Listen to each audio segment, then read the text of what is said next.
तो सभी बच्चों का फिर स्वागत है आज के लेक्चर में। सभी लोग का स्वागत है गामा के क्लासेस के इस लेक्चर में। दोस्तों हम लोग पिछले लेक्चर में न्यूमेरिकलों को डिस्कस कर रहे थे और न्यूमेरिकलों को डिस्कस करते वक्त हम लोग ने पिछली क्लास में कुछ अच्छे न्यूमेरिकलों को देखा था जो कि आपके एग्ज़ाम में पूछे गए थे। उसी सीरीज़ को आगे बढ़ाते हुए आज का हम लोग पैरा न्यूमेरिकल सॉल्व करना स्टार्ट करते हैं। जो भी बच्चे पहली बार इस चैनल पर आए चैनल को सब्सक्राइब जरूर कर लें ताकि और बेल आइकन को प्रेस कर लें, ठीक है, ताकि डेली जो वीडियो अपलोड होते हैं वो आप लोग को वीडियो दिखाई देते रहे और डेली आप तक नोटिफिकेशन पहुंचता रहे। ठीक, तो बिना देरी के स्टार्ट करते हैं आज का पहला क्वेश्चन। पहला क्वेश्चन आपको स्क्रीन के ऊपर दिखाई दे रहा होगा। पहला क्वेश्चन क्या कह रहा है, सभी लोग ध्यान से पहले क्वेश्चन को पढ़ेंगे और फिर उसको सॉल्व करने का प्रयास करेंगे, ठीक है। तो पहला क्वेश्चन कह रहा है कि कांच जल के मध्य पृष्ठ पर क्रांतिक कोण ज्ञात कीजिए यदि वायु के सापेक्ष कांच एवं जल के अपवर्तनांक क्रमशः 3/2 एवं 4/3 है, ठीक है। तो पहला क्वेश्चन ये सभी लोग सॉल्व करने का प्रयास करें। आप लोग के पास 1 मिनट का टाइम है और आपका टाइम स्टार्ट हो रहा है, ठीक है।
ठीक है, तो सभी लोग का टाइम खत्म हो गया है।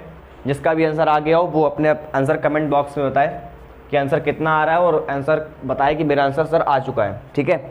तो क्वेश्चन कह रहा है, हम लोग ध्यान से क्वेश्चन को करना स्टार्ट करते हैं। जिनको नहीं आया वो ध्यान से क्वेश्चन को देखेंगे। क्वेश्चन कह रहा है कांच जल के मध्य पृष्ठ पर क्रांतिक कोण का मान ज्ञात करना है यदि वायु के सापेक्ष कांच एवं जल के अपवर्तनांक क्रमशः 3/2 एवं 4/3 है।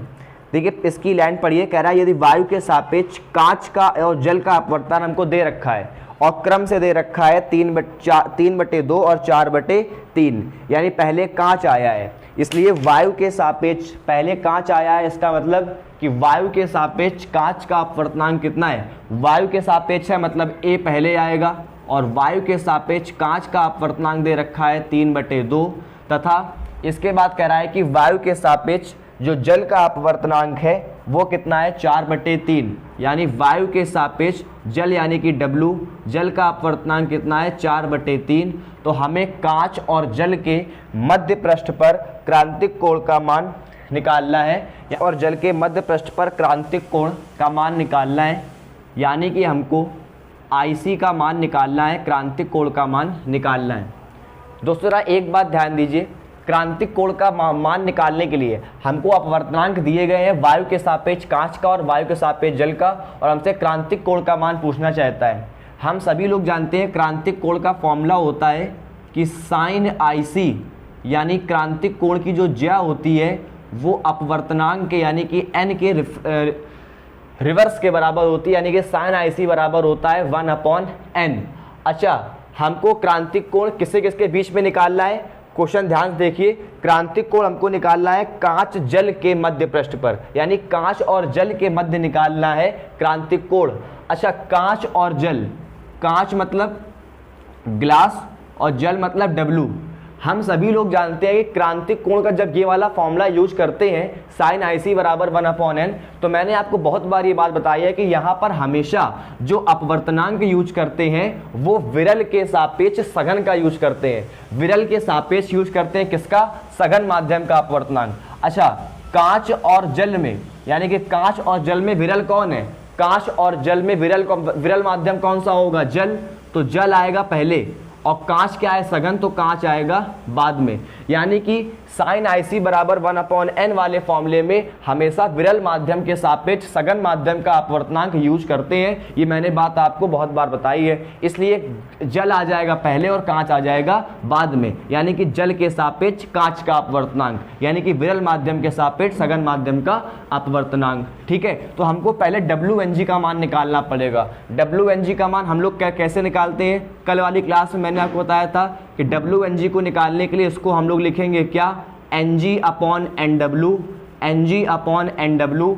एंड जैसे 1N2 को लिखते हैं N2/N1, उसी प्रकार WNG को लिख दिया NG/NW।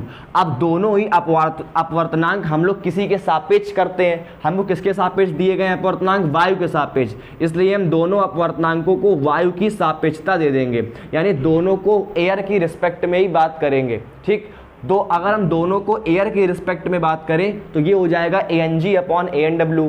ANG का मान कितना दिया गया है? 3/2। ANW का मान कितना दिया गया है? 4/3। हम सभी लोग जानते हैं इसको सॉल्व करने पर हो जाएगा 3/2 × 3/4, तो ये हो जाएगा 9/8, यानी WNG का मान निकल के आ जाएगा 9/8। और जैसे ही WNG का मान 9/8 मिल जाएगा तो हम लोग इस वाले मान को इस फॉर्मूले में अप्लाई कर देंगे और क्रांतिक कोण का मान फाइंड कर लेंगे।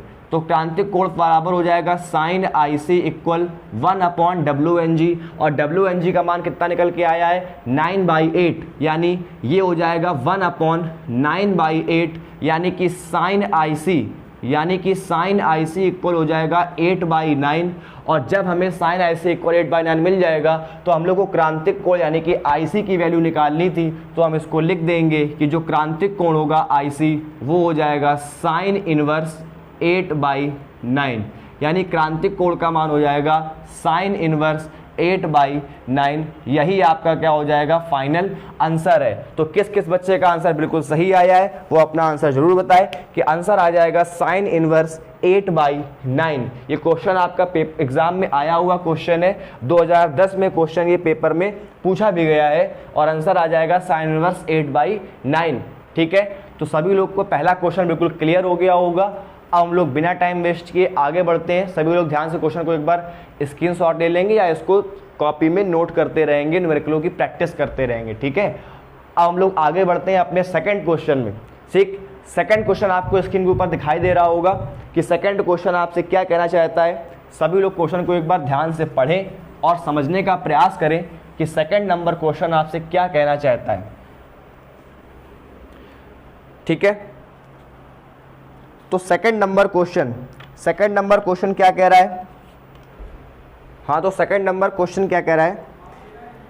सेकंड नंबर क्वेश्चन कह रहा है कि एक अवतल दर्पण अपने से 10 सेंटीमीटर की दूरी पर रखी वस्तु का 3 गुना बड़ा वास्तविक प्रतिबिंब बनाता है। दर्पण की वक्रता त्रिज्या ज्ञात करनी है, आप लोग को कितनी होगी?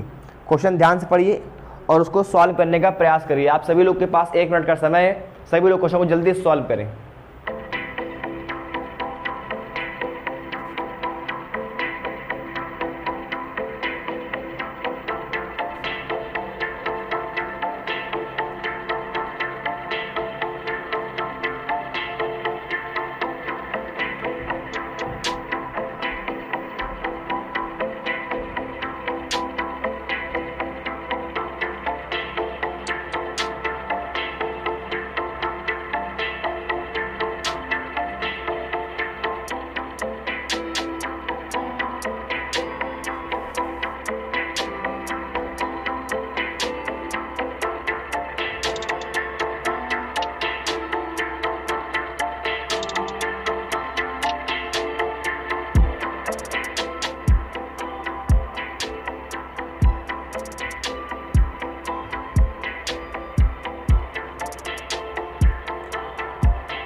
ठीक है, तो आपका टाइम खत्म हो गया। चलिए क्वेश्चन को स्टार्ट करते हैं लगाना। एक अवतल दर्पण अपने से 10 सेंटीमीटर की दूरी पर रखी वस्तु का 3 गुना बड़ा वास्तविक प्रतिबिंब बनाता है, तो दर्पण की वक्रता त्रिज्या क्या होगी, ये आपसे वो जानना चाहता है क्वेश्चन। ठीक है, सभी लोग ध्यान समझिएगा। एक अवतल दर्पण है बेटा जो 10 सेंटीमीटर की दूरी पर रखी वस्तु का प्रतिबिंब बना रहा है। सबसे बड़ी बात क्या है कि एक अवतल दर्पण है। ठीक है, अगर आपके माइंड में थोड़ा सा फिगर बन जाए तो अच्छी बात होती है, न्यूमेरिकल फिगर बनाना अच्छी बात है। जैसे मान लीजिए एक अवतल दर्पण है इस तरह से, ये आपका एक अवतल दर्पण है। अवतल दर्पण क्या है कि अवतल दर्पण का ये हो गया मुख्य अक्ष, और अवतल दर्पण के सामने एक वस्तु रखी है जो कि 10 सेंटीमीटर की दूरी पर रखी है।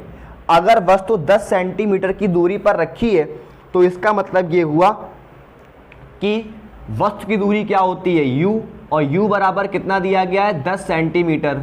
u बराबर कितना दिया गया है 10 सेंटीमीटर। लेकिन दर्पण कौन सा है? दर्पण है ये हमारा अवतल दर्पण है। और हम सभी लोग बच्चा पढ़ चुके हैं कि अवतल दर्पण के लिए u का मान किस में होता है? माइनस में। जब मैंने आपको साइन कन्वेंशन बताया था तो मैंने आपको बताया था कि आपको सारे मान चिन्ह के साथ रखने हैं, तो जो वैल्यू आपको पूछी गई है वो आपको अपने आप चिन्ह के साथ मिलेगी। ठीक है, तो उत्तल दर्पण में u किसका होता है? वस्तु की दूरी माइनस में होती है, इसलिए ये हो जाएगी माइनस में। ठीक, माइनस का हो गया 10 सेंटीमीटर। 10 सेंटीमीटर दूरी पर रखी वस्तु का प्रतिबिंब बना रहा है और 3 गुना बड़ा प्रतिबिंब बना रहा है। जो ये 3 गुना होता है, हमने आपको वहां पर बताया था जब पढ़ाया था कि 3 गुने का मतलब क्या है? ये हमको क्या दिया है? रेखीय आवर्धन। और रेखीय आवर्धन का मान कितना दिया है? m का मान 3। लेकिन प्रतिबिंब कैसा बना रहा है? ये वास्तविक। और वास्तविक प्रतिबिंबों के लिए, यानी कि वास्तविक और उल्टे प्रतिबिंबों के लिए जो प्रतिबिंब बनता है वो कैसा बनता है? m का मान माइनस में होता है। वास्तविक प्रतिबिंबों के लिए m का मान किस में होता है? माइनस में। इसलिए m बराबर क्या हो जाएगा? माइनस का 3। 3 क्यों लिया है? क्योंकि 3 गुना बड़ा प्रतिबिंब बना रहा है, इसलिए हमने m का मान माइनस का 3 हमको दिया गया है। अब कह रहा है दर्पण की वक्रता त्रिज्या ज्ञात करो। देखिए थोड़ा ध्यान समझने का प्रयास करिएगा। दर्पण की वक्रता त्रिज्या निकालनी है। हम सभी लोग जानते हैं कि m बराबर होता है माइनस का v अपॉन यू, इसलिए m बराबर आ गया माइनस का v अपॉन यू, और बराबर में क्या हो जाएगा? माइनस का 3। माइनस से माइनस कैंसिल, और v बराबर क्या आ जाएगा? 3u। तो v बराबर कितना आ जाएगा? 3u। अगर v बराबर 3u आ गया तो उस कंडीशन में देखिए हम लोग क्या करेंगे? अब हम लोग निकाल लेंगे इसकी फोकस दूरी। फोकस दूरी का फॉर्मूला क्या होता है? 1 अपॉन एफ बराबर 1 upon v plus 1 upon u. अवतल दर्पण और उत्तल दर्पण के लिए फोकस दूरी का फॉर्मूला होता है 1 अपॉन एफ बराबर 1 upon v plus 1 upon u. ये फॉर्मूला भी हम सभी लोग पढ़ चुके हैं। अब 1 अपॉन एफ बराबर 1 अपॉन एफ बराबर 1 अपॉन वी, और उत्तल दर्पण के लिए v भी किस में होता है? माइनस में होता है। अच्छा, एक बात समझने का प्रयास करिएगा। v बराबर हो गया 3 और u का मान कितना दिया गया था? 10 सेंटीमीटर। तो ये u का मान रख दिया 10, तो हमको v का मान कितना मिल जाएगा? 30 सेंटीमीटर। यानी v का मान कितना हो जाएगा? 30 सेंटीमीटर। यानी वस्तु रखी थी 10 सेंटीमीटर पर और प्रतिबिंब कहाँ बनेगा? 30 सेंटीमीटर की दूरी पर बनेगा। अब दूसरी बात यह है कि v का मान कितना हो जाएगा? 30। लेकिन फिर वही बात, अवतल के लिए v का मान किस में होता है? माइनस में, इसलिए ये हो जाएगा माइनस का 30, और प्लस u का मान होता है माइनस में, इसलिए u का मान भी हो जाएगा माइनस का 10। ठीक है, अब इसको सॉल्व करते हैं। 1 अपॉन एफ बराबर ये आ जाएगा माइनस का 1 अपॉन 30 और प्लस माइनस माइनस, यानी माइनस का 1 अपॉन 10। 1 अपॉन एफ बराबर 30 और 10 का एलसीएम कितना आ जाएगा? 30। ये आ जाएगा आप लोग का माइनस का 1, ये आपका कितना आ जाएगा? माइनस का 1, और ये आ जाएगा आप लोग का माइनस का 3। ये कितना आ जाएगा? माइनस का 3। तो ये कितना आ जाएगा? 1 अपॉन एफ बराबर 1 अपॉन एफ बराबर कितना आ जाएगा? माइनस का 4 अपॉन 30। माइनस का 4 अपॉन 30, ये क्या आ जाएगा? इसका मान आ जाएगा। अब अगर f का मान माइनस का 4 अपॉन 30 आ गया तो उस कंडीशन में f का मान कितना आएगा? माइनस का 30 अपॉन में 4। f का मान कितना आ जाएगा? माइनस का 30 अपॉन 4 सेंटीमीटर। ये दोस्तों आ गई इसकी फोकस दूरी। और हम लोग सभी लोग जानते हैं कि फोकस दूरी हमारी किस में आ रही है? माइनस में, और माइनस में आनी भी चाहिए। क्यों? क्योंकि दर्पण कैसा है? अवतल दर्पण है, इसलिए अवतल दर्पण के लिए f का मान कितना हो गया? माइनस का 30/4 सेंटीमीटर। ये क्या निकल आई? इसकी फोकस दूरी। लेकिन हमें फोकस दूरी नहीं निकालनी है, हमें निकालनी क्या है? हमसे पूछ रहा है दर्पण की वक्रता त्रिज्या ज्ञात करो, यानी हमसे कैपिटल R का मान पूछ रहा है, दर्पण की वक्रता त्रिज्या। और हम सभी लोग जानते हैं कि जो फोकस दूरी होती है और वक्रता त्रिज्या होती है उसमें संबंध होता है, रिलेशन होता है F = R/2, यानी फोकस दूरी वक्रता त्रिज्या की आधी होती है। ये बात भी हम लोग पढ़ चुके हैं। तो F बराबर R/2, इसलिए R बराबर क्या हो जाएगा? 2F। यानी r बराबर क्या हो जाएगा 2f। तो 2f का मतलब f का मान रखिए, तो f का मान कितना हो जाएगा माइनस का 30/4, तो ये हो जाएगा माइनस का 30/4, यानी कि ये हो जाएगा आप लोग का 2 और ये हो जाएगा 15 यानी 15 सेंटीमीटर किसमें माइनस में, यानी माइनस का 15 सेंटीमीटर आपका क्या हो जाएगा आंसर हो जाएगा। लेकिन आपको माइनस का 15 नहीं बोलना है, आपको बोलना है 15 सेंटीमीटर दूरी पर क्या उसकी क्या होगी वक्रता त्रिज्या। माइनस चिन्ह क्यों आ रहा है, माइनस चिन्ह इस वजह से आ रहा है क्योंकि आपका ये दर्पण कैसा है अवतल दर्पण है, इसलिए अवतल दर्पण में वक्रता त्रिज्या किसकी होती है माइनस की होती है, इसलिए ये चिन्ह कौन सा आ रहा है आगे माइनस का चिन्ह आ रहा है। लेकिन आप लोग को केवल वैल्यू से मतलब है और आप लोग क्या बोलेंगे कि दर्पण की वक्रता त्रिज्या कितनी होगी 15 सेंटीमीटर, यानी इस क्वेश्चन का आंसर हो जाएगा दर्पण की वक्रता त्रिज्या 15 सेंटीमीटर होगी। सभी लोग को क्वेश्चन क्लियर हो गया होगा मेरे ख्याल से। यानी कि सबसे बड़ी बात यह है कि वस्तु कहाँ रखी थी 10 सेंटीमीटर की दूरी पर, प्रतिबिंब कहाँ बनना था 30 सेंटीमीटर की दूरी पर, और फोकस दूरी कितनी है माइनस का 30/4 सेंटीमीटर, और ये है 15 सेंटीमीटर इसकी वक्रता त्रिज्या है। ठीक है, हर चीज आपकी किस में आ रही है माइनस में, ऐसा क्यों क्योंकि दर्पण कैसा है आपका कॉनकेव यानी कि अवतल दर्पण है आपका, इसलिए हर चीज किस में आ रही है माइनस में। ठीक, तो फाइनली आंसर क्या हो जाएगा दर्पण की वक्रता त्रिज्या 15 सेंटीमीटर होगी माइनस में, क्योंकि माइनस चिन्ह किसके लिए आ रहा है अवतल दर्पण के लिए। लेकिन आप लोग को आंसर केवल लिखना है 15 सेंटीमीटर। सभी बात क्लियर है। मैंने आपको पहले ये बात बताई थी कि जब आप लोग इस फॉर्मूले में, जब मैंने आपको इस फॉर्मूले में कुछ बातें बताई थी कि इस फॉर्मूले को यूज करते वक्त आपको किस बात का ध्यान रखना है, तो मैंने आपको बात बताई थी कि आपको सारे मान यहाँ पर चिन्ह के साथ रखने हैं।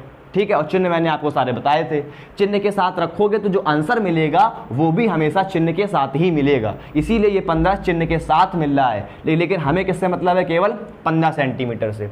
तो आई होप आप सभी लोग को ये क्वेश्चन अच्छे से समझ में आ गया होगा कि इस टाइप के क्वेश्चनों को हम लोग कैसे करेंगे। ठीक, तो बिना देरी किए हम लोग आगे बढ़ते हैं आज के अपने तीसरे क्वेश्चन में, और आपका थर्ड क्वेश्चन स्क्रीन के ऊपर ये रहा।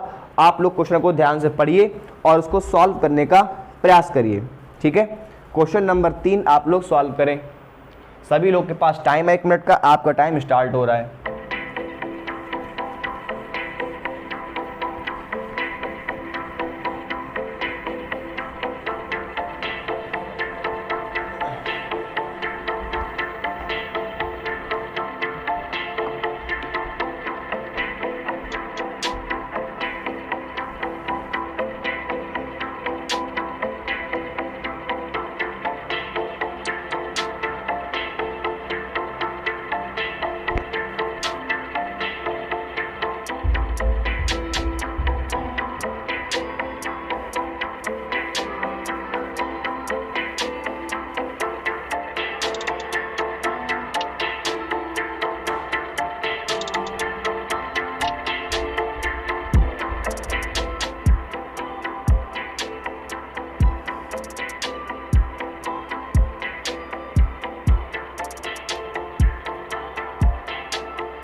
ठीक है, तो आप लोग का टाइम खत्म हो गया है। सभी लोगों ने क्वेश्चन को सॉल्व किया होगा, जिनको नहीं आया वो क्वेश्चन को ध्यान समझे, मैं आपको बता रहा हूँ। ठीक है, क्वेश्चन कह रहा है बच्चों कि 5 सेंटीमीटर ऊंची वस्तु है जो कि 30 सेंटीमीटर वक्रता त्रिज्या वाले उत्तल दर्पण के सामने 20 सेंटीमीटर की दूरी पर रखी है। प्रतिबिंब की स्थिति, प्रकृति तथा आकार बताना है। ठीक है, सभी लोगों को क्वेश्चन ध्यान से पढ़ लिया। क्वेश्चन क्या कह रहा है एक बार फिर से पढ़िए। 5 सेंटीमीटर ऊंची एक वस्तु है। ठीक है, वस्तु की ऊंचाई हमको दे रखी है। सभी लोग सवाल में जो जो वैल्यू आपको दी जाए सबसे पहले उसको नोट कर लिया करो बच्चों। वस्तु की ऊंचाई कितनी दी गई है? वस्तु की ऊंचाई को हम लोग क्या बोलते हैं? IO। वस्तु की ऊंचाई क्या होती है? IO। ठीक है, और दूसरी बात,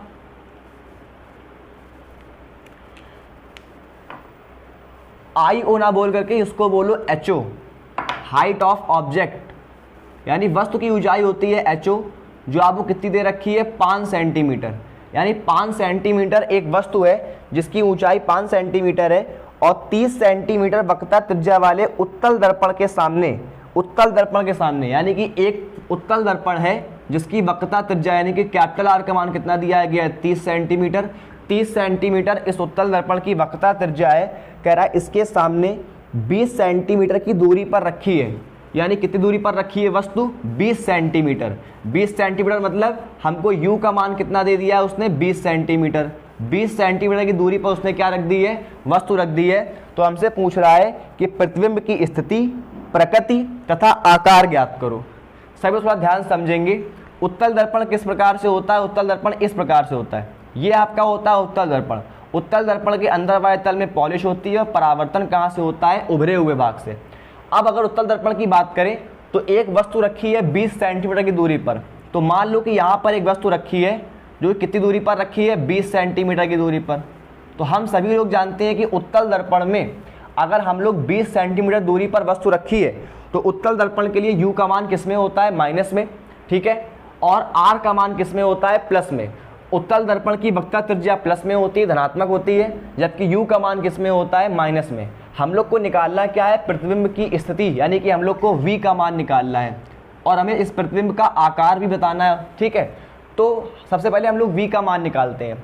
हम लोग v का मान कैसे निकाल सकते हैं, थोड़ा ज़रा ध्यान दीजिएगा।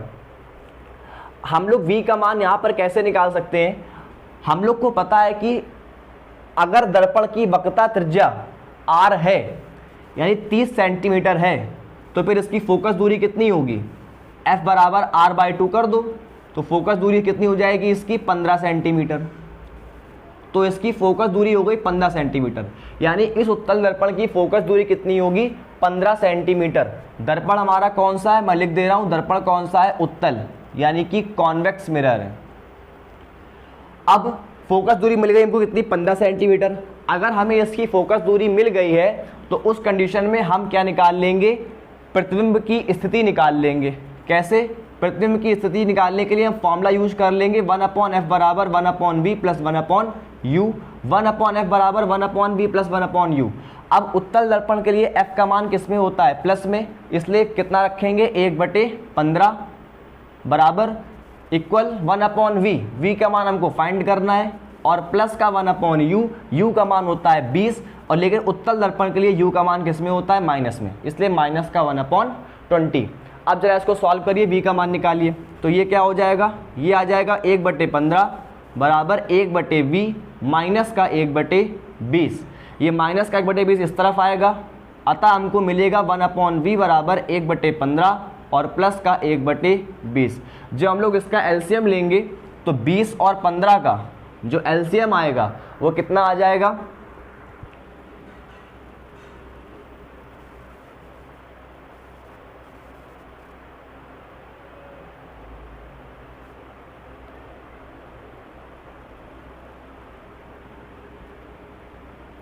हम लोग इसका एलसीएम लेंगे और इसका एलसीएम कितना आ जाएगा 60। 15 और 20 का एलसीएम 60, 15 चौको हो जाएगा 60 और ये हो जाएगा ऊपर 3, तो ये आ जाएगा 4 + 3, यानी कि ये आ जाएगा 7/60 सेंटीमीटर। ये 1/v की वैल्यू निकल रही है, तो v की वैल्यू कितनी आ जाएगी 60/7 सेंटीमीटर, या जिसको अगर हम लोग भाग देंगे तो ये आपका आएगा 8 पॉइंट, लगभग आएगा 8.7, लगभग आपका आ जाएगा ये 8.6 सेंटीमीटर, यानी लगभग ये 8.6 सेंटीमीटर की दूरी आ जाएगी। यानी प्रतिबिंब की स्थिति कहाँ होगी, 8.6 सेंटीमीटर, यानी प्रतिबिंब 8.6 सेंटीमीटर की दूरी पर बनेगा। यानी कि ये वाला प्रतिबिंब 20 सेंटीमीटर पे बन रहा है और प्रतिबिंब कहाँ बनेगा 8.6 सेंटीमीटर पर। अब जरा एक बात समझने का प्रयास करिएगा, हमें प्रतिबिंब की स्थिति तो मिल गई कि प्रतिबिंब कहाँ होगा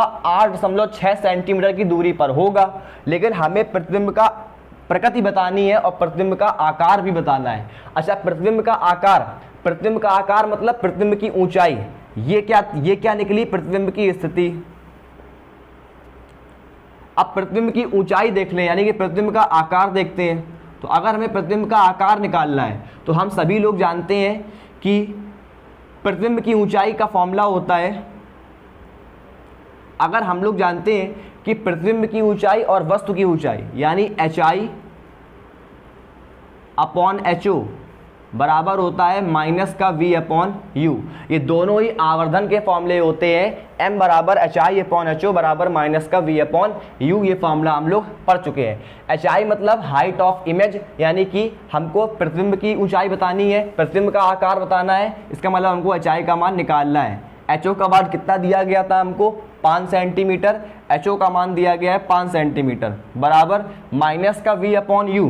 तो माइनस का चिन्ह तो ये हो गया, v अपॉन यू। v का मान किस में होगा, इसके लिए 8.6 सेंटीमीटर आ रहा है v का मान, तो v का मान हो जाएगा 8.6 सेंटीमीटर। या ऐसा करिए, इसका मान पॉइंट में ना रखिए, इसका मान आप लोग फ्रैक्शन में रखिए। इसका मान फ्रैक्शन में कितना आ रहा है, 60/7, तो फ्रैक्शन में आ जाएगा 60/7 और इनटू अपॉन में u का मान कितना दे रखता था, 20 सेंटीमीटर। u का मान कितना हो जाएगा, 20 सेंटीमीटर। लेकिन एक बात यहाँ पर ध्यान रखना कि u का मान किस में होता है, उत्तल के लिए माइनस में, इसलिए ये वाला माइनस, जो 20 वाला माइनस होगा वो इस वाले माइनस को कैंसिल करके क्या कर देगा, प्लस कर देगा। इसलिए ये माइनस माइनस क्या हो जाएगा, प्लस। ये 20 कितना हो जाएगा, तो यहाँ 60 हो जाएगा, तो ये 3 आ जाएगा। तो फाइनली जो एच आई का मान निकल के आएगा, एच आई बटे 5 ये बराबर हो जाएगा 3/7। 3/7 का मतलब ये हुआ कि ये जब मल्टीप्लाई हो जाएगा तो एच आई का मान निकल के आ जाएगा 15/7, यानी कि जब हम लोग उसको सॉल्व करेंगे तो ये आ जाएगा लगभग कितना, 2.1 सेंटीमीटर। यानी प्रतिबिंब की जो ऊंचाई आ जाएगी वो आ जाएगी लगभग 2.15 सेंटीमीटर, यानी 2.15 सेंटीमीटर ये प्रतिबिंब की क्या आ जाएगी, आपकी ऊंचाई आ जाएगी, यानी प्रतिबिंब का आकार आ जाएगा। ठीक है, तो प्रतिबिंब की स्थिति मिल गई, प्रतिबिंब का आकार मिल गया। अब हमसे क्या पूछा गया था, इसकी प्रकृति। बच्चों थोड़ा बात, अब प्रकृति पे थोड़ी बात ध्यान देना। अगर हमें प्रतिबिंब की प्रकृति बतानी होगी तो प्रतिबिंब की प्रकृति क्या होगी, एक बात समझिए, u का मान किस में था, 20 सेंटीमीटर। u का मान किस में होता है, माइनस में, इसलिए वस्तु को रख दिया हमने इस तरफ 20 सेंटीमीटर की दूरी पर। u का मान माइनस में रखने पर हमको v का मान किस में मिल रहा है, प्लस में। और हमको पता है कि हमको जो वैल्यू मिलती है वो चिन्ह के साथ मिलती है, यानी कि यहाँ पर क्या लगा हुआ है, प्लस।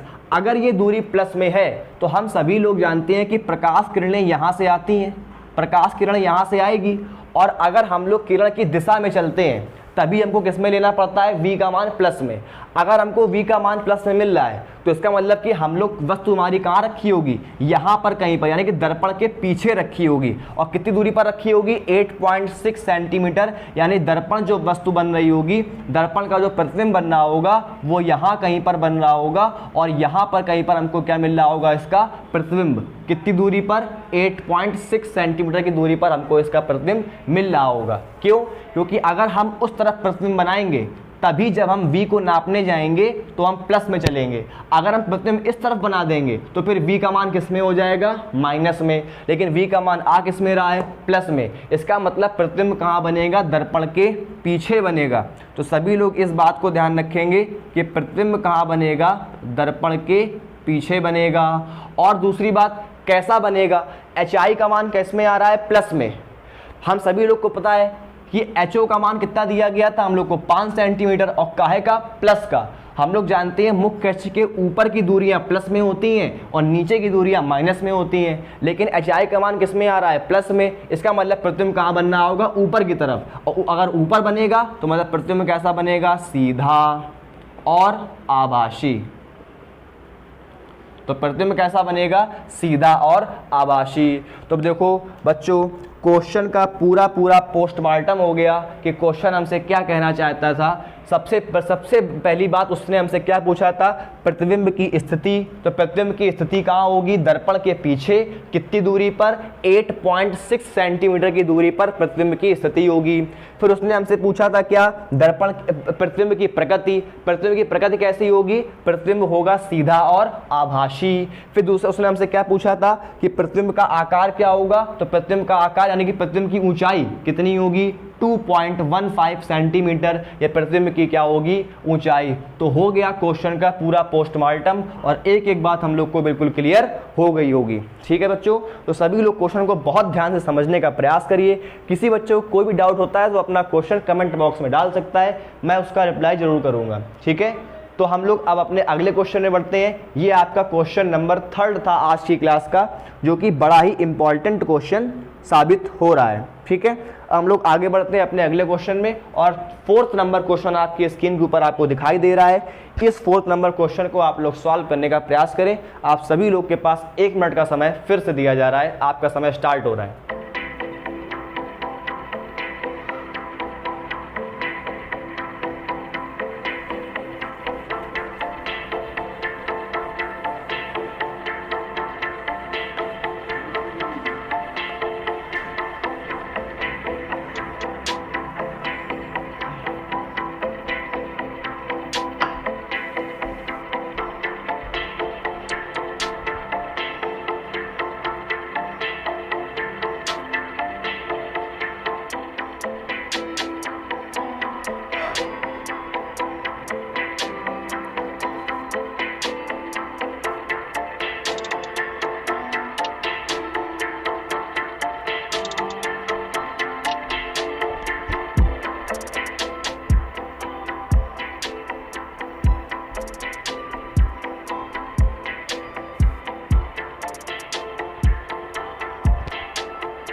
आप लोग का समय सीमा समाप्त हो गई है, आप लोग का टाइम खत्म हो गया। सभी लोगों ने क्वेश्चन को सॉल्व किया होगा, सॉल्व करने का ट्राई जरूर करें। ठीक है, क्वेश्चन आए ना आए वो बड़ी बात नहीं है, लेकिन आप ट्राई कर रहे हैं ये बहुत बड़ी बात है।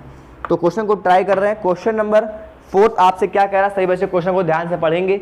स्क्रीन पे क्वेश्चन दिख रहा होगा। क्वेश्चन कह रहा है 24 सेंटीमीटर वक्रता त्रिज्या वाले एक अवतल दर्पण के सामने 3 सेंटीमीटर की दूरी पर एक मोमबत्ती रखी, यानी कि एक कैंडल रखी हुई है। कह रहा है कैंडल का जो प्रतिबिंब होगा उसकी स्थिति ज्ञात करनी है। आप लोग को अब की बार केवल और केवल इस कैंडल के प्रतिबिंब की स्थिति बतानी है। आसान क्वेश्चन है, सबका आंसर आ रहा होगा मेरे ख्याल से, तब भी एक बार देख लेते हैं। कह रहा है 24 सेंटीमीटर वक्रता त्रिज्या वाला एक अवतल दर्पण है। सभी लोग क्वेश्चन ध्यान से पढ़ेंगे। एक अवतल दर्पण है, यानी कि इस तरह से एक अवतल दर्पण होगा। अवतल दर्पण के सामने 24 सेंटीमीटर की दूरी पर, यानी यहां कहीं पर एक मोमबत्ती रखी है, जो कितनी दूरी पर रखी हुई है, 24 सेंटीमीटर की दूरी पर एक वस्तु रखी है। हम सभी लोग जानते हैं कि अवतल दर्पण के लिए u का मान, यानी वस्तु की दूरी जो होती है किस में होती है, माइनस में। इसलिए u का मान कितना हो जाएगा, माइनस का 24 सेंटीमीटर, जो कि हमको वस्तु की दूरी दे रखी है। अब कह रहा है कि अवतल दर्पण के सामने 3 सेंटीमीटर की दूरी पर एक मोमबत्ती रखी है। ओह सॉरी, आपको 24 सेंटीमीटर दर्पण की वक्रता त्रिज्या दी गई है, थोड़ा जरा गलती हो गई। 24 सेंटीमीटर आप लोग को दर्पण की वक्रता त्रिज्या दे रखी है, यानी r का मान दे रखा है कितना, 24 सेंटीमीटर। 24 सेंटीमीटर अवतल दर्पण की वक्रता त्रिज्या दे रखी है। अब कह रहा है कि इस अवतल दर्पण के सामने 3 सेंटीमीटर दूरी पर, कितनी दूरी बेटा, 3 सेंटीमीटर। 3 सेंटीमीटर की दूरी पर आपके सामने एक मोमबत्ती रखी हुई है, यानी कि हमको u का मान दिया गया है कितना, 3 सेंटीमीटर, जो कि वस्तु की दूरी है। 3 सेंटीमीटर दूरी पर एक वस्तु रखी है। तो हमसे क्वेश्चन में बेटा क्या कह रहा है कि मोमबत्ती के प्रतिबिंब की स्थिति बतानी है, यानी मोमबत्ती की जो इमेज बनेगी वो बताना है, कहाँ पर बनेगी उसकी स्थिति बतानी है। ठीक है, सही बच्चे ध्यान से समझने का प्रयास करेंगे। हम सभी लोग जानते हैं कि अगर दर्पण की वक्रता त्रिज्या 24 सेंटीमीटर है, तो इसका मतलब कि हम दर्पण की फोकस दूरी आराम से निकाल सकते हैं। फोकस दूरी वक्रता त्रिज्या की आधी होती है, यानी फोकस दूरी आ गई 12 सेंटीमीटर। अगर दर्पण की वक्रता त्रिज्या 24 सेंटीमीटर थी, तो इसका मतलब कि दर्पण की जो फोकस दूरी है वो 12 सेंटीमीटर है। और दर्पण हमारा कैसा है, अवतल। अवतल दर्पण का मतलब ये है कि फोकस दूरी किस में होगी, माइनस में होगी। ठीक है, और u का मान भी किस में होगा, माइनस में होगा। हम सभी लोग लगा लेंगे दर्पण सूत्र का फॉर्मूला। दर्पण सूत्र का फॉर्मूला क्या कहता है, 1/f बराबर 1/v प्लस का 1/u। 1/f, f का मान कितना दे रखा है बच्चों, 12 सेंटीमीटर, लेकिन अवतल के लिए f का मान किस में होता है, माइनस में, इसलिए माइनस का 12 सेंटीमीटर बराबर 1/v। v क्या है, प्रतिबिंब की स्थिति, जो कि हमको निकालनी है, यानी कि हम लोग को v का मान फाइंड करना है, v का मान निकालना है। u का मान 3 सेंटीमीटर, लेकिन हम लोग जानते हैं चाहे उत्तल दर्पण हो चाहे अवतल दर्पण हो, u का मान ऑलवेज क्या होता है, नेगेटिव। इसलिए u का मान क्या हो जाएगा, माइनस का 1/3 सेंटीमीटर। अब जरा इसको सॉल्व करिए। माइनस का 1/12 equal 1/v plus minus minus का 1/3, ये आ जाएगा क्या 1/v बराबर आ जाएगा माइनस का 1/12 यानी 1/12 और प्लस का 1/3, 1/3 इस तरफ आएगा तो प्लस का हो जाएगा। अब अगर हम उसको सॉल्व करें तो 1/v बराबर 12 और 3 का एलसीएम कितना आ जाएगा 12, ये हो जाएगा आपका माइनस का 1 और ये हो जाएगा आपका प्लस का 4, यानी कि ये आ जाएगा 3/12, यानी कि इसको मैं अगर कैंसिल करूं तो 1/4, यानी v का मान कितना आ जाएगा 4 सेंटीमीटर, यानी प्रतिबिंब की स्थिति कहाँ आ जाएगी 4 सेंटीमीटर, यानी वस्तु हमारी रखी है 3 सेंटीमीटर की दूरी पर, लेकिन प्रतिबिंब कहाँ बनेगा 4 सेंटीमीटर की दूरी पर बनेगा। अब बात ये आती है कि दर्पण के सामने बनेगा कि दर्पण के पीछे बनेगा। सही बच्चे ध्यान समझेंगे।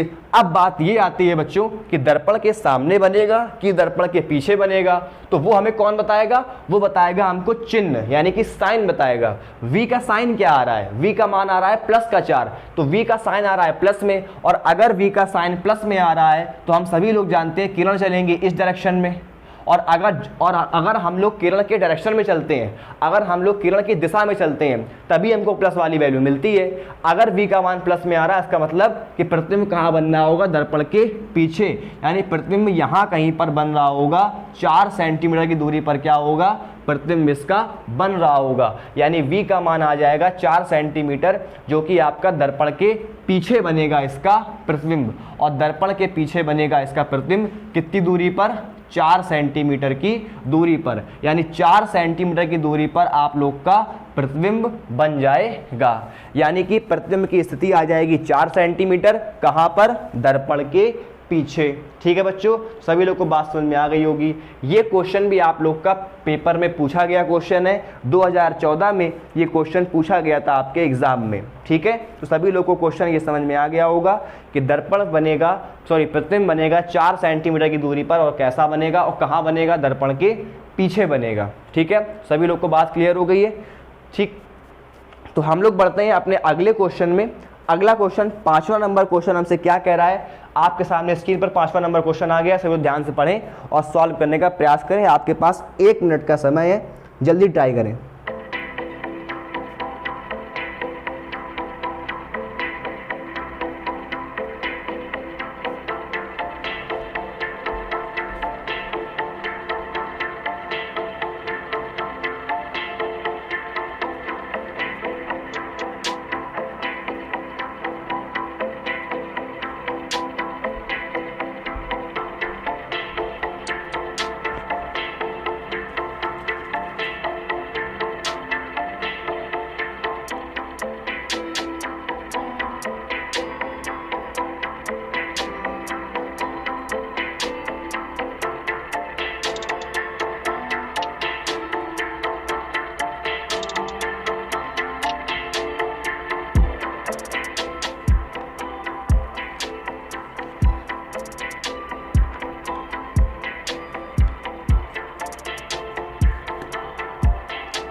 टाइम खत्म हो गया।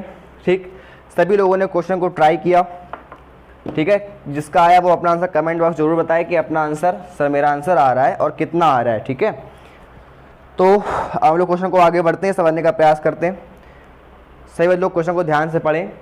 क्वेश्चन कह रहा है बेटा 2.5 सेंटीमीटर आकार मतलब ऊंचाई, 2.5 सेंटीमीटर आकार की एक छोटी मोमबत्ती 36 सेंटीमीटर वक्रता त्रिज्या के किसी अवतल दर्पण से 27 सेंटीमीटर की दूरी पर रखी है।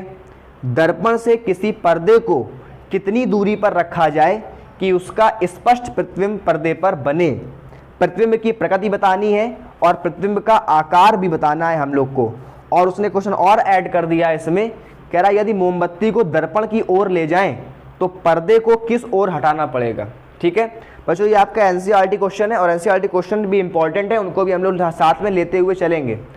क्वेश्चन क्या कह रहा है कि 2.5 सेंटीमीटर आकार की एक छोटी मोमबत्ती है। ठीक है, यानी कि मोमबत्ती क्या है, वस्तु है, और वस्तु का आकार कितना है, ऊंचाई कितनी है 2.5 सेंटीमीटर, यानी वस्तु की ऊंचाई कितनी होती है HO, जो ये कितनी दे रखी है हम लोग को 2.5 सेंटीमीटर, यानी कि 2.5 सेंटीमीटर हम लोग को वस्तु की ऊंचाई दे रखी है।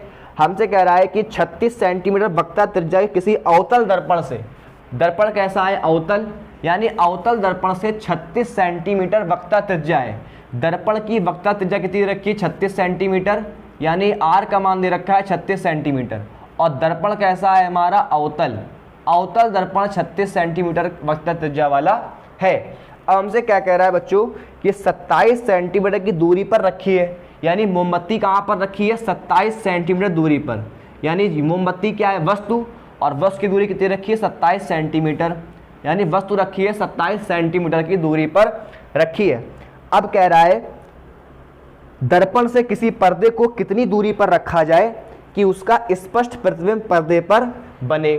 बच्चे थोड़ा ध्यान से समझना, अगर ये आपका मान लीजिए एक अवतल दर्पण है और हमसे ये कह रहा है कि अवतल दर्पण के सामने एक वस्तु रखी है, यानी कि एक मोमबत्ती रखी है, जो कि कितनी दूरी पर रखी है 27 सेंटीमीटर की दूरी पर रखी है। अब हमसे कह रहा है कि दर्पण से कितनी दूरी पर हम लोग पर्दे को रखें, यानी किसी पर्दे को दर्पण से कितनी दूरी पर रखें कि उसका स्पष्ट प्रतिबिंब बने। अच्छा, प्रतिबिंब बनेगा कहाँ, प्रतिबिंब बनेगा पर्दे पर, इसलिए पर्दे को हम वहीं पर रखेंगे जहां पर प्रतिबिंब बन रहा होगा।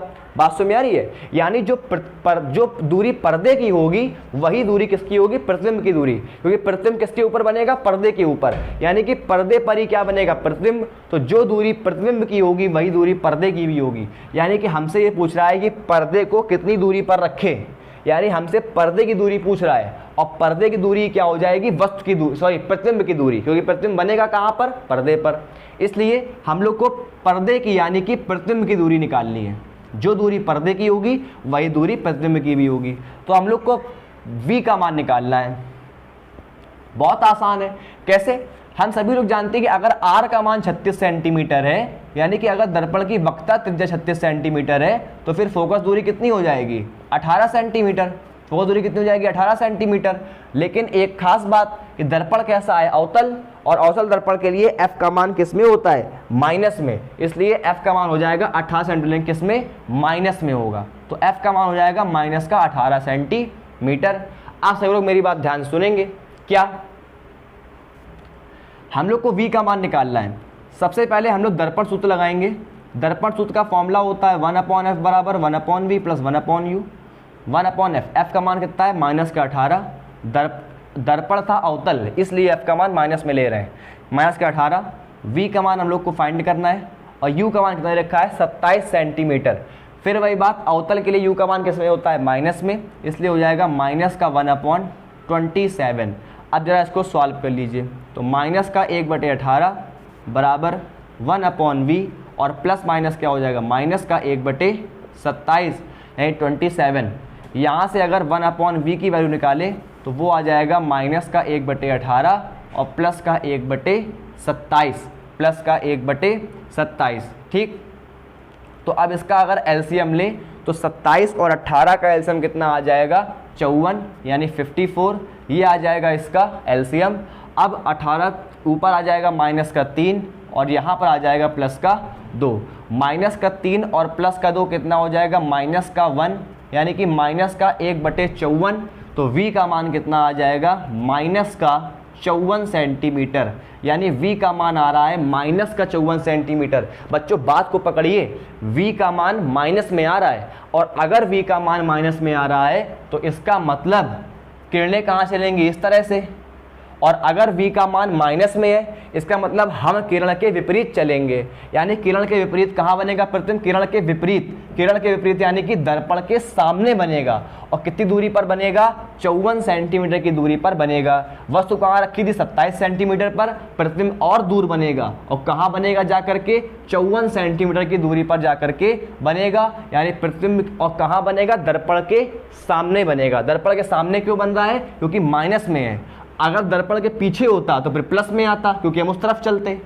माइनस में आ रहा है मतलब इस तरफ चलेंगे, इसलिए दर्पण कहाँ प्रतिबिंब कहाँ बनेगा दर्पण के सामने। तो प्रतिबिंब बनेगा दर्पण के सामने, सबसे बड़ी बात कि प्रतिबिंब कहाँ बनेगा दर्पण के सामने। और एक बात और बता सकते हैं क्या, v का मान आ किस में रहा है माइनस में, अगर माइनस में आ रहा है तो इसका मतलब प्रतिबिंब बनेगा दर्पण के सामने, और कैसा बनेगा वास्तविक और उल्टा, वास्तविक और उल्टा। अगर प्लस में आ रहा होता बच्चा तो सीधा बनता फिर, लेकिन कैसा आ रहा है, वास्तविक और उल्टा। तो प्रतिबिंब बनेगा दर्पण के सामने और कैसा बनेगा, वास्तविक और उल्टा बनेगा, यानी ये होगा प्रतिबिंब की दूरी। यानी प्रतिबिंब दर्पण के सामने 54 सेंटीमीटर की दूरी पर बनेगा। माइनस चिन्ह हमें ये बता रहा है कि दर्पण के सामने 54 सेंटीमीटर की दूरी पर क्या बनेगा, प्रतिबिंब बनेगा। और कैसा बनेगा, वास्तविक और उल्टा प्रतिबिंब बनेगा। ठीक है, अब हमसे क्वेश्चन में और क्या कह रहा था, हमसे क्वेश्चन में ये कह रहा था कि ये तो हमने क्या निकाल लिया कि पर्दे को कहां पर रखें। भाई प्रतिबिंब कहां बनना है, प्रतिबिंब बनना है 54 सेंटीमीटर की दूरी पर, और प्रतिबिंब बनेगा कहां, पर्दे पर। इसलिए जो दूरी ये प्रतिबिंब की आई है वही दूरी किसकी होगी, पर्दे की भी होगी। यानी पर्दे को हमें कहां रखना पड़ेगा, प्रतिबिंब को स्पष्ट रूप से प्राप्त करने के लिए हमें पर्दे को 54 सेंटीमीटर की दूरी पर रखना पड़ेगा, तभी हमको प्रतिबिंब मिलेगा। बात समझ में आ रही है। तो पहला आंसर आपका क्या हो गया कि पर्दे को हमें 54 सेंटीमीटर की दूरी पर रखना पड़ेगा। अब हमसे क्या कह रहा है कि प्रतिबिंब की प्रकृति बताइए। प्रतिबिंब की प्रकृति तो हमने बता ही दी कि प्रतिबिंब कैसा बनेगा, वास्तविक बनेगा और उल्टा बनेगा। अब हमसे कह रहा है प्रतिबिंब का आकार, आकार का वर्णन कीजिए। आकार कैसे निकालेंगे, हम सभी लोग जानते हैं फॉर्मूला कि HI/HO बराबर माइनस का V/U। ये किसका फॉर्मूला होता है बेटा, आवर्धन का। तो आवर्धन HI कितना दे रखा है, हमको HI का मान निकालना है, हाइट ऑफ इमेज निकालनी है, और हाइट ऑफ ऑब्जेक्ट दे रखी है कितनी, 2.5 बराबर माइनस का V/U। माइनस का V/U, V का मान कितना हो जाएगा, V का मान कितना निकल के आ रहा है, माइनस का 54 सेंटीमीटर, तो ये हो जाएगा माइनस का 54। और U का मान कितना है, 27, लेकिन U का मान होता किस में है, माइनस में। किसके लिए, अवतल के लिए। तो ये हो जाएगा माइनस का 27, माइनस से माइनस कैंसिल, और HI का मान कितना निकल के आएगा, ये हो जाएगा 2 टाइम्स। तो HI का मान निकल के आ जाएगा कितना, 2.5 इंटू 2, यानी ये आ जाएगा माइनस का 2.5 इंटू 2, यानी ये आ जाएगा 5 सेंटीमीटर। और कैसा आएगा, माइनस का 5 सेंटीमीटर, और कैसा आएगा, माइनस का। माइनस मतलब कि प्रतिबिंब कैसा बनेगा, उल्टा। माइनस मतलब प्रतिबिंब कैसा बनेगा, उल्टा बनेगा। और प्रतिबिंब अगर उल्टा बनेगा तो प्रतिबिंब की हाइट कितनी होगी, 5 सेंटीमीटर ऊंचा प्रतिबिंब बनेगा। और कहाँ बनेगा, उल्टा बनेगा। क्यों, क्योंकि हाइट किस में आ रही है, माइनस में। और अगर हाइट माइनस में आती है तो इसका मतलब कि प्रतिबिंब नीचे बन रहा होगा, क्योंकि नीचे वाली दूरी किस में लेते हैं, माइनस में। इसलिए माइनस में आने का मतलब ये हुआ कि प्रतिबिंब हमारा उल्टा बन रहा होगा। और कितना ऊंचा बनेगा, 5 सेंटीमीटर की दूरी पर बनेगा। अब दोस्तों हमसे उसने एक क्वेश्चन और ऐड कर दिया है, सभी ध्यान से पढ़ें। क्वेश्चन कह रहा है कि सबसे लास्ट वाली लाइन कह रहा है, यदि मोमबत्ती को दर्पण की ओर ले जाएं तो पर्दे को किस ओर हटाना पड़ेगा। कह रहा है यदि मोमबत्ती को दर्पण की ओर ले जाएं तो पर्दे को हमें किस तरह हटाना पड़ेगा। तो जरा ध्यान समझिए, अवतल दर्पण के सामने बेटा हमने आप लोग को क्या बताया था, जरा याद करिए। अवतल दर्पण जब हम लोग वस्तु को रखते थे कहाँ पर, अनंत पे, तो प्रतिबिंब कहाँ बनता था, फोकस पे। फिर वस्तु को थोड़ा और पास लाए, दर्पण के, दर्पण की ओर वस्तु को ला रहे हैं, कहाँ पर लेके आए उसको, अनंत और वक्रता केंद्र के बीच में। तो प्रतिबिंब कहाँ आ जाता था इसका, वक्रता केंद्र और फोकस के बीच में, यानी थोड़ा दूर आ जाता था। वस्तु को और पास ले जाते थे तो प्रतिबिंब थोड़ा और दूर आ जाता था। बात समझ में आ रही है।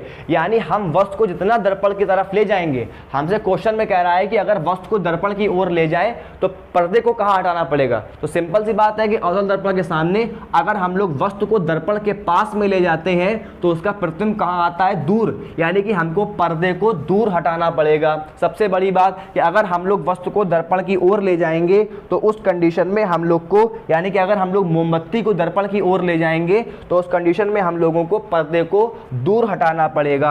बात समझ में आ रही है। लेकिन एक बात ध्यान रखना बेटा, वहां पर आप लोग को यह बात बताई गई थी कि जब तक हम लोग वस्तु को फोकस तक लेके आते हैं, फोकस से पहले तक, तब तक तो उसका प्रतिबिंब दूर जाता है और दर्पण के इस तरफ बनता है। लेकिन जैसे ही हम लोग उसको फोकस और ध्रुव के बीच में ले आते हैं तो उसका प्रतिबिंब कहाँ पहुंच जाता है, दर्पण के पीछे। और कैसा बन जाता है, आभासी प्रतिबिंब बन जाता है। इसलिए अच्छा, दर्पण की फोकस दूरी कितनी है, 18 सेंटीमीटर। इसका मतलब ये हुआ कि जब हम लोग उसको 18 सेंटीमीटर तक लाएंगे तब तो हमको पर्दे को दूर करना पड़ेगा। बात समझ में आ रही है भाई? फोकस दूरी कितनी है? 18 सेंटीमीटर। यानी कि जब तक हम लोग इस मोमबत्ती को 18 सेंटीमीटर तक लाएंगे तब तक तो हमें पर्दे को दूर करना पड़ेगा, लेकिन जैसे ही हम इसको 18 से कम करेंगे तो प्रतिबिंब तुरंत कहाँ पहुंच जाएगा? दर्पण के पीछे। यानी कि 18 सेंटीमीटर से कम दूरी तक अगर हम लोग खिसका देंगे मोमबत्ती को तो उस कंडीशन में प्रतिबिंब आभासी बनेगा और हमें पर्दे पर प्राप्त ही नहीं होगा। क्यों? क्योंकि प्रतिबिंब पहुंच कहाँ जाएगा? दर्पण के पीछे पहुंच जाएगा। सभी लोग को बात मेरे ख्याल समझ में आ रही होगी कि अगर हम लोग मोमबत्ती को 18 सेंटीमीटर दूरी तक खिसकाते हैं, यानी कि उसकी फोकस दूरी जहां तक है वहां तक खिसकाते हैं, तब तक तो हमें पर्दे को दूर करना होगा। क्यों? क्योंकि हम लोग जानते हैं कि अवतल दर्पण के सामने अगर हम वस्तु को दर्पण की ओर लेकर के आते हैं तो उसका प्रतिबिंब दर्पण से दूर जाता है। लेकिन जैसे ही हम लोग उसको 18 सेंटीमीटर से कम कर देंगे, किसको? वस्तु की दूरी को, यानी कि हम लोग फोकस से आगे ले जाएंगे। तो हम लोग पढ़ चुके हैं कि अवतल दर्पण में अगर कोई वस्तु फोकस और ध्रुव के बीच में रखी होती है, यानी फोकस से आगे बढ़ा देते हैं, तो उस कंडीशन में प्रतिबिंब कहाँ पहुंच जाता है? दर्पण के पीछे। यानी कि जैसे ही हम लोग इसको 18 सेंटीमीटर से कम कर देंगे तो उस कंडीशन में पर्दे पर प्रतिबिंब प्राप्त नहीं होगा। क्यों? क्योंकि प्रतिबिंब पहुंच जाएगा दर्पण के पीछे और आभासी प्रतिबिंब बनने लगेगा। सभी लोग को बात बिल्कुल क्लियर हो गई होगी, ठीक है? तो सभी लोग क्वेश्चन को ध्यान से नोट कर लीजिए, समझ लीजिए, आपका आंसर बिल्कुल आ चुका है। ठीक, हम लोग आगे बढ़ते हैं अपने नेक्स्ट क्वेश्चन में। आपका नेक्स्ट क्वेश्चन क्या कह रहा है ये आपकी स्क्रीन के ऊपर दिख रहा होगा। कुछ सभी लोग क्वेश्चन ध्यान से पढ़ें, 1 मिनट का समय सॉल्व करने का प्रयास करें।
हाँ तो बच्चों, इस क्वेश्चन के इतना समय पर्याप्त है, ठीक है?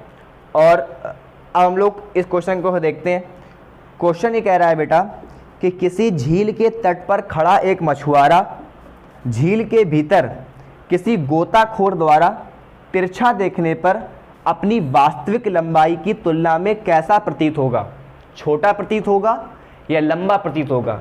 यानी कि गोताखोर, पानी के अंदर से एक गोताखोर पानी के तट पर, यानी कि झील के तट पर खड़े एक मछुआरे को देख रहा है, तो कह रहा है कि गोताखोर को मछुआरे की जो लंबाई है, यानी कि मछुआरे की जो ऊंचाई है, वो ज़्यादा प्रतीत होगी, यानी कि मछुआरा लंबा प्रतीत होगा या मछुआरा छोटा प्रतीत होगा। ये आपसे क्वेश्चन जानना चाहता है। अच्छा, मेरी एक बात बहुत ध्यान समझना आप लोग, क्वेश्चन में क्या कह रहा है कि एक गोताखोर है। बेटा एक बात समझना, ये आपकी मान लो कि पानी है, ये झील है, अंदर एक कौन बैठा है? गोताखोर। इसके अंदर एक गोताखोर बैठा है, ये आपका गोताखोर तैर रहा है, ठीक है? और इसके बाहर खड़ा है एक मछुआरा। अगर बाहर एक मछुआरा खड़ा है, जब ये गोताखोर इस मछुआरे को देखता है, तिरछा देख रहा है, जब ये गोताखोर इस मछुआरे को देख रहा है तो कह रहा है, क्वेश्चन हमसे ये कह रहा है कि गोताखोर जब मछुआरे को देखता है तो गोताखोर को इस मछुआरे की जो लंबाई होगी वो कैसी प्रतीत होगी? यानी कि मछुआरा जो है वो गोताखोर को ज़्यादा लंबा प्रतीत होगा या छोटा दिखाई देगा? यानी कि हमसे ये पूछ रहा है कि देखो, जो मछुआरे की हाइट होगी वो तो उसकी वास्तविक ऊंचाई होगी, जो एक्चुअली में उसकी हाइट है वो क्या है? उसकी वास्तविक ऊंचाई है।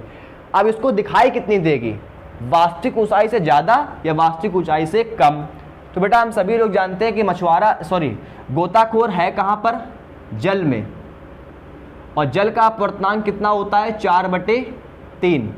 ये क्या होता है? जल का अपवर्तनांक। जल का अपवर्तनांक कितना होता है? 4/3। अच्छा एक बात सुनना, गोताखोर किसको देख रहा है? मछुआरे को।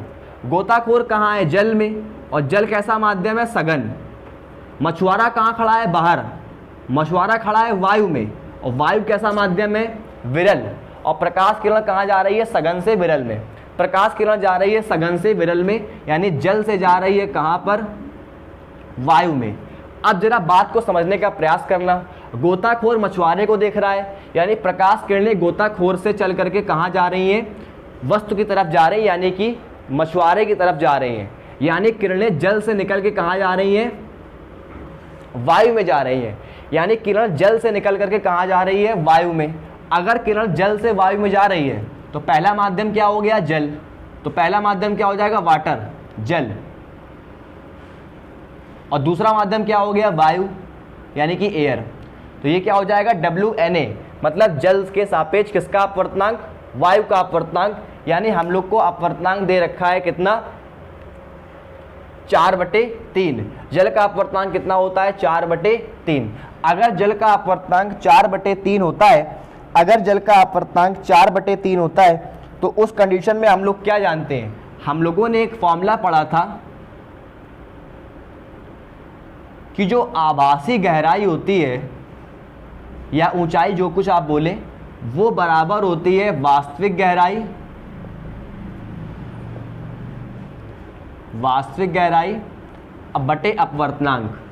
सभी लोग ने ये फॉर्मूला पढ़ा होगा, मैंने आप लोग को पढ़ाया था पिछले लेक्चरों में कि आभासी गहराई का फॉर्मूला होता है वास्तविक गहराई बटे n। अच्छा एक बात सुनना, हम लोग वास्तविक गहराई को क्या बोलते हैं? HR, मतलब रियल डेप्थ, ठीक। और हम लोग आभासी गहराई को क्या बोलते हैं? एपरेंट डेप्थ, यानी कि ये होती है HA, ठीक है। या इसको DR और DA बोल दो, DR और DA। DR मतलब रियल डेप्थ यानी वास्तविक ऊंचाई, और DA मतलब एपरेंट डेप्थ यानी कि आभासी गहराई या आभासी ऊंचाई, ठीक। और बटे में क्या होता है? अपवर्तनांक। और अपवर्तनांक क्या होगा? WNA। क्यों? क्योंकि प्रकाश किरण जल से जा रही है कहाँ पर? वायु में, इसलिए ये क्या हो जाएगा? WNA।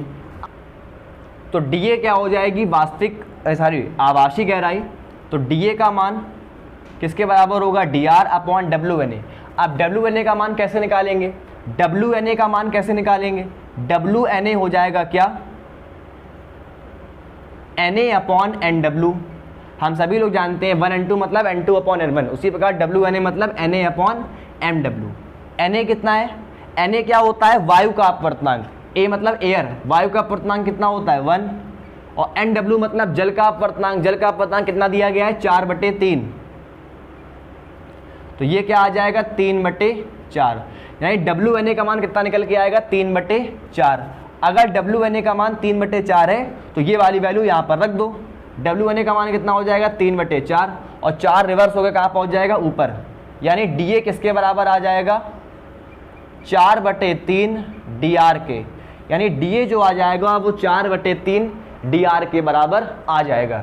यानी जो आभासी गहराई होगी वो वास्तविक गहराई की 4/3 है। आभासी गहराई जो है वो वास्तविक गहराई की 4/3 है। तो DA आ गया 4/3 DR, यानी जो उसको आभासी गहराई जो DA है वो बराबर दिख रही है 4/3 DR। इसकी जो वास्तविक गहराई, वास्तविक जो इसकी ऊंचाई है वो कितनी है? DR। यानी इसकी जो वास्तविक ऊंचाई है वो कितनी है? DR।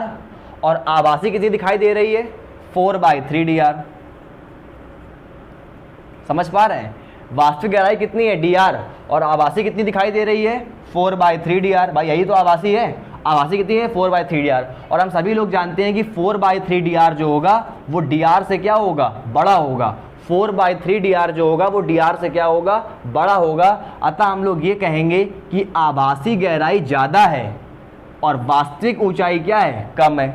जो उसको आभास हो रहा है वो ज़्यादा और वास्तविकता क्या है? कम। अतः हम लोग ये कहेंगे गोताखोर को जो मछुआरा दिखाई देगा वो कैसा दिखाई देगा?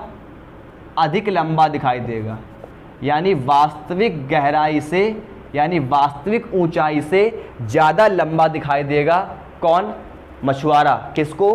गोताखोर को। गोताखोर को मछुआरा अपनी वास्तविक लंबाई से ज़्यादा लंबा दिखाई देगा। क्यों? क्योंकि आभासी ऊंचाई ज़्यादा आ रही है, किसकी तुलना में? अब वास्तविक ऊंचाई की तुलना में ज़्यादा आ रही है। ठीक है, तो सभी लोग क्वेश्चन समझ में आ गया। ये भी आपका एनसीईआरटी क्वेश्चन था, इंपॉर्टेंट क्वेश्चन था। ठीक है, सभी लोग क्वेश्चन समझ में आ गया होगा। अपना क्वेश्चन नोट कर लीजिए, किसी को कोई दिक्कत हो तो मुझे ज़रूर बताइएगा, मैं उस प्रॉब्लम को सॉल्व करूँगा। ठीक है, तो हम लोग आज की क्लास को यहीं पर समाप्त करते हैं।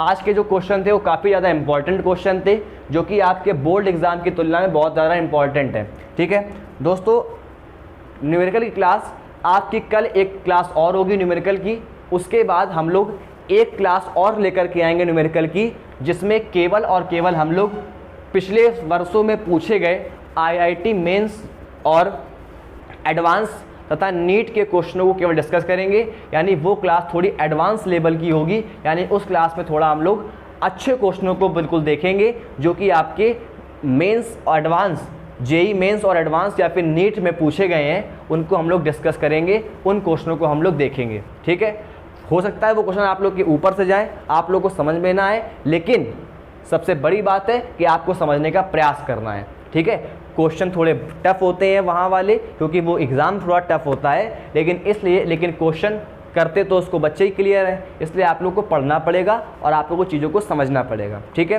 तो मैं अर्पित त्रिपाठी आज आपसे विदा ले रहा हूँ और मिलते हैं नेक्स्ट क्लास में आप लोग अच्छे न्यूमेरिकलों के साथ। सभी लोग हंसते रहिए, मुस्कुराते रहिए और पढ़ते रहिए। सभी लोग को good evening, thank you and नमस्ते।